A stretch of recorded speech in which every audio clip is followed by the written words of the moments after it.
বিসমিল্লাহির রহমানির রহিম। সকল শিক্ষার্থী এবং দর্শক শ্রোতা সবাইকে জানাই আসসালামু আলাইকুম। আশা করি আল্লাহ তাআলার অশেষ কৃপায় আমরা ভালো আছি। আপনাদের সাথে আছি আমি মোহাম্মদ শাকিল মিয়া, সহকারী শিক্ষক, শাকতলী উচ্চ বিদ্যালয়, নাঙ্গলকোট, কুমিল্লা। আজকের ভিডিওতে আমরা লাভ ক্ষতি টপিকসের একটি গাণিতিক সমস্যা নিয়ে আলোচনা করব। সমস্যাটি আমরা স্ক্রিনে দেখতে পাচ্ছি। সমস্যাটি হলো 30 টাকায় 10টি দরে ও 15টি দরে সমান সংখ্যক কলা ক্রয় করে সবগুলো কলা 30 টাকায় 12টি দরে বিক্রয় করলে শতকরা কত লাভ বা ক্ষতি হবে? এ হচ্ছে আজকের আমাদের সমস্যা। তাহলে আমরা আমাদের সমস্যাটি শুরু করতে পারি। এই টাইপের প্রশ্নগুলো করার সময়, যেহেতু এটি একটি পাটিগণিতের লাভ ক্ষতির একটি অঙ্ক, তাই পাটিগণিতের অঙ্কগুলো যখন আমরা করি তখন কিন্তু আমরা একটা জিনিস কিন্তু মাথায় রাখি, তা হচ্ছে কি একটির মূল্য জানা। কয়টির মূল্য জানা? একটির মূল্য জানা, এবং ক্রয় মূল্য এবং বিক্রয় মূল্য জানতে হবে লাভ ক্ষতি নির্ণয় করার জন্য। তাহলে এখানে আমরা একটির মূল্য করে ক্রয় মূল্যটাকে জানবো এবং বিক্রয় মূল্যটাকে জানবো। তারপর আমরা কি করব, দেখব আমাদের লাভ হলো না ক্ষতি হলো। যদি বিক্রয় মূল্য বেশি হয় তাহলে লাভ হবে, যদি ক্রয় মূল্য বেশি হয় তাহলে কি হবে? ক্ষতি হবে। দেখো 30 টাকায় 10টি দরে, এখানে আরেকটা বিষয় মনে রাখতে হবে, এই যে দর কথাটা, এই বিষয়টা কিন্তু আমরা অনেকে বুঝতে পারি না। ঠিক আছে, প্রশ্নটা না বোঝার কারণে অনেক কাছে পেচ লেগে যায়। প্রশ্নের মানেটা আমরা বুঝতে পারি না, বাংলাতেই লেখা আছে কিন্তু প্রশ্নটা ধরতে পারি না আমরা। 30 টাকায় 10টি দরে বলছে, তো 30 টাকায় 10টি দরে এই কথার মানেটা কি? মানে কলা 10টি সে কিনেছে 30 টাকায়। বুঝতে পেরেছি? আমরা বাজারে কিন্তু ডর্জন হিসেবে কিনি, হালি হিসেবে অনেক কিছু কিনি, কুড়ি হিসেবে কিনি। ঠিক আছে, এই যে দরে বলি, যে কুড়ি দরে, ডর্জন দরে, হালি দরে, হ্যাঁ, আমরা এক একটা জিনিস কিন্তু এক একটা দরে কিনি। কিছু জিনিস আছে কেজি দরে কিনি। ঠিক আছে, তাহলে এখানে ওই বিক্রেতা কি করছে, দোকানদার 30 টাকায় 10টি দরে, মানে 10টির মূল্য 30 টাকা, আবার সমান সংখ্যক তাহলে 15টি দরে সমান সংখ্যক কলা ক্রয় করছেন। উনি 30 টাকায় 10টি দরে কিনেছেন, আবার 30 টাকায় 15টি দরে কিনেছেন। 10টির মূল্য 30 টাকা, 15টির মূল্য কি 30 টাকা। এইভাবে উনি দুইটি দরে কিছু সংখ্যক সমান সংখ্যক কলা কিনেছেন। ঠিক আছে, এবং সবগুলো কলা 30 টাকায় 12টি দরে কি করে ফেললেন?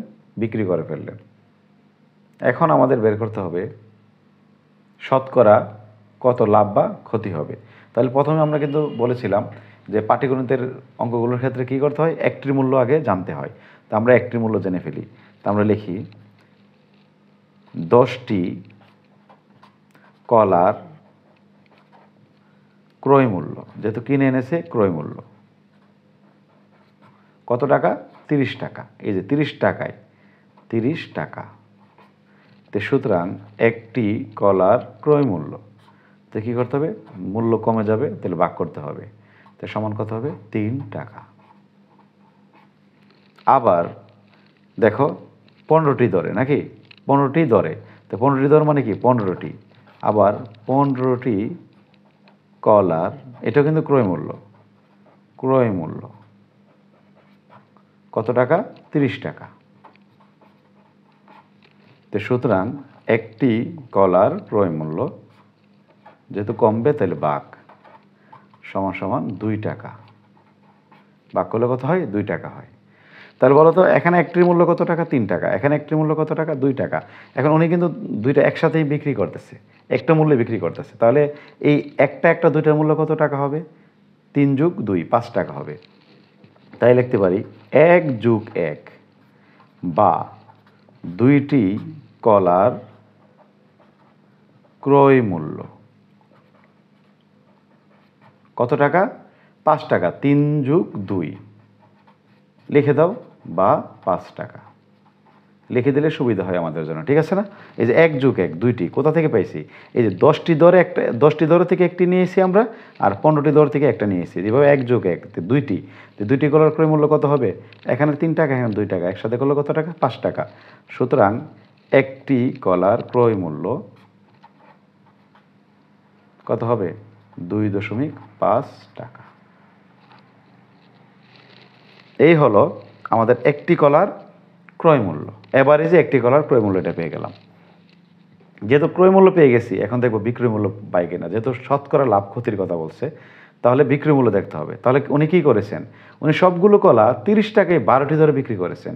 তাহলে 12টি কলার বিক্রয় মূল্য কত টাকা? 30 টাকা। 12টি কলার বিক্রয় মূল্য কত টাকা? 30 টাকা। তো সুতরাং একটি কলার বিক্রয় মূল্য 12 টাকা। এখন যদি আমরা 30কে যদি 12 দ্বারা ভাগ করি, কত পাই? 30/12 হবে 2.5 টাকা। 2.5 টাকা, 5 টাকা। প্রিয় শিক্ষার্থীরা, তোমরা একটা জিনিস খেয়াল করো, উনি যে কলা 2টি ধরে যে কলা কিনে এনেছিলেন, এই 2টি কলার অ্যাভারেজ একটি কলার মূল্য কত হয়েছিল? 2.5 টাকা। আর এখানে উনি 12টি কলা বিক্রি করেছিলেন কত টাকা ধরে? 30 টাকায়। 12টি ধরে বিক্রি করেছেন কত? 30 টাকা। তাহলে এখান থেকে একটির বিক্রয় মূল্য কত পেয়েছি আমরা? 2.5 টাকা। তাহলে ওনার ক্রয় মূল্য 2.5 টাকা, বিক্রয় মূল্য 2.5 টাকা। তাহলে বলো তো ওনার কি হলো? লাভ হলো না ক্ষতি হলো? তাহলে যেহেতু এখানে কোনো মূল্যটাই বেশি নয় বা কোনোটাই কম নয়, তাহলে ওনার লাভ ক্ষতি কিছুই হবে না। সুতরাং লাভ বা ক্ষতি হবে না। এই হচ্ছে আমাদের উত্তর। এই প্রশ্নের উত্তর হচ্ছে এটা। যদি লাভ ক্ষতি বের হইতো, এখানে ধরো না ক্ষতি হইল অথবা লাভ হয়েছে, তখন আমরা কি করতাম? তখন আমরা এই লাভ ক্ষতিটাকে এই যে শতকরায় প্রকাশ করতে বলছিল, শতকরায় প্রকাশ করতাম। আমরা বলতাম যে ক্রয় মূল্যের উপর ওই লাভ ক্ষতিটাকে কী করতাম? তুলনা করতাম। যেহেতু আমাদের ক্রয় মূল্য কত টাকা? এই যে 2.5 টাকা, ঠিক আছে? তা আমরা লিখতাম 2.5 টাকায় ক্ষতি হয় অথবা 2.5 টাকায় লাভ হয় এত টাকা। সুতরাং 1 টাকায় লাভ হয় এত টাকা এবং 100 টাকায় লাভ হয় এত টাকা। যে মূল্যটা হইতো এটা আমরা শতকরায় লিখতাম বা পার্সেন্টে লিখতাম, এবং ওইটা হইতো আমাদের উত্তর।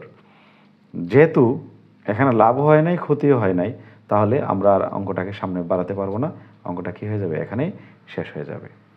তো প্রিয় শিক্ষার্থীরা, আজকের আলোচনাটা যদি তোমরা মনোযোগ সহকারে শুনে থাকো, তাহলে এই যে স্ক্রিনে দেওয়া 2টি প্রশ্ন তোমাদেরকে স্যারে দিয়ে দিলাম, তোমরা খাতায় তুলে নাও।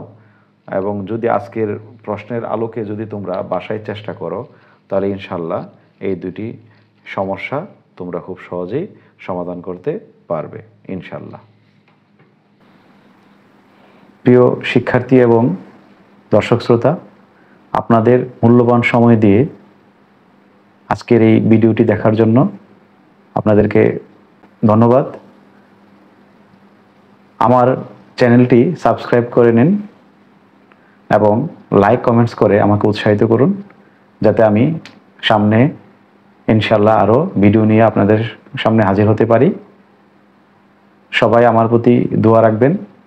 সবার সুস্বাস্থ্য এবং দীর্ঘায়ু কামনা করে আজকের ভিডিওটি এখানে শেষ করতেছি। আল্লাহ হাফেজ।